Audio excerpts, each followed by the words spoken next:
Il était une fois une vieille femme qui partageait sa case avec un serpent et un oiseau. Mes chers enfants, approchez-vous et écoutez bien. Aujourd'hui, je vais vous raconter une histoire qui nous vient de loin, du temps où les animaux parlaient et où les leçons se cachaient dans les contes. Il était une fois dans une petite case au cœur de la savane, une vieille femme qui vivait paisiblement. Elle partageait son humble demeure avec deux créatures bien différentes, un serpent rusé et un oiseau chanteur. Malheureusement, la cohabitation n'était pas des plus harmonieuses.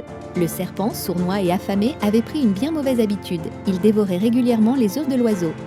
L'oiseau, désespéré de voir sa progéniture disparaître ainsi, cherchait désespérément une solution. Il ne pouvait plus supporter cette injustice et voulait protéger ses futurs petits. Un jour, l'oiseau, le cœur lourd de tristesse, s'adressa à la vieille femme. Il lui demanda d'intervenir auprès du serpent, de le raisonner et de l'empêcher de continuer ses méfaits. Mais la vieille femme, indifférente au sort de l'oiseau, balaya sa requête d'un revers de la main. Elle considérait que ce problème ne la concernait pas, que c'était une simple querelle entre animaux. « Va-t'en, petit oiseau » lui dit-elle. « Tes problèmes qu'on a sont pas pleinement miens. Cherche de l'aide ailleurs, je n'ai pas de temps à perdre avec tes histoires. » L'oiseau, abattu par cette réponse, décida de chercher de l'aide auprès des autres créatures de la savane. Il alla voir le lion, l'éléphant, le singe, espérant trouver un allié.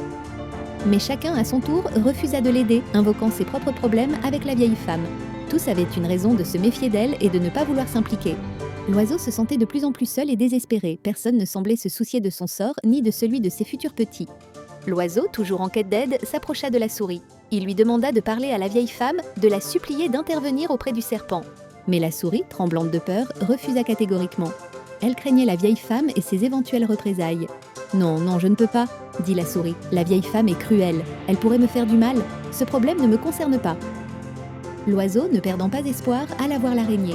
Il lui demanda de tisser une toile autour de la case pour empêcher le serpent d'entrer. Mais l'araignée, amère et résignée, lui expliqua que la vieille femme détruisait régulièrement ses toiles sans aucun respect pour son travail. « Comment pourrais-je t'aider » dit l'araignée. « Alors que la vieille femme détruit sans cesse mes efforts, je suis impuissante. »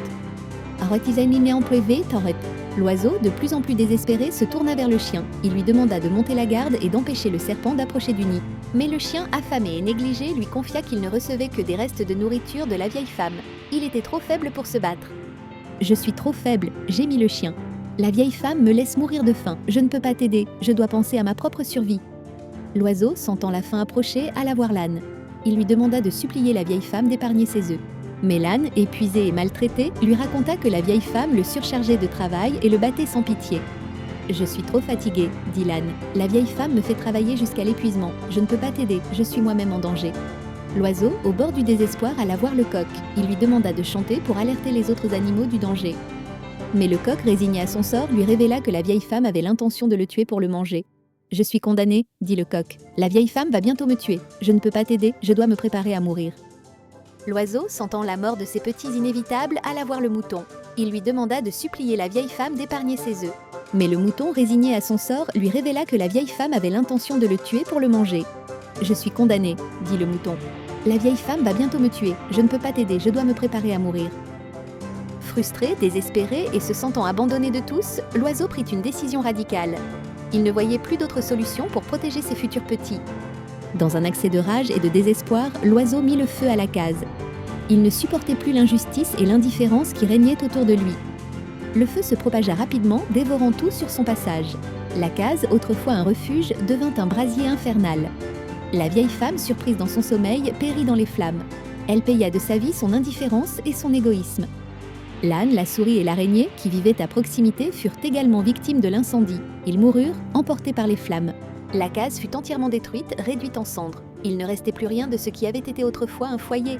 L'âne, qui était parti chercher de l'aide, revint trop tard et périt dans l'incendie. Son courage n'avait servi à rien. Le mouton, quant à lui, fut abattu et mangé par ceux qui reconstruisirent la case. Sa mort ne servit qu'à nourrir les survivants. L'oiseau, rassemblant les survivants, leur révéla qu'il avait prévu cette catastrophe.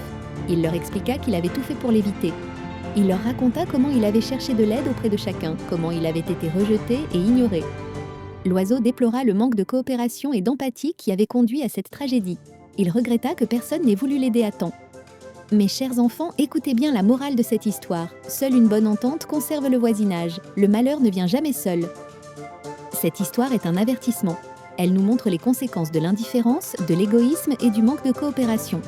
Elle nous rappelle l'importance de la communauté, de l'entraide et de l'empathie. Ensemble, nous sommes de plus forts et nous pouvons éviter les catastrophes. N'oubliez jamais cette leçon, mes enfants. Soyez attentifs aux autres, aidez ceux qui sont dans le besoin et n'oubliez jamais que le bonheur de chacun dépend du bonheur de tous.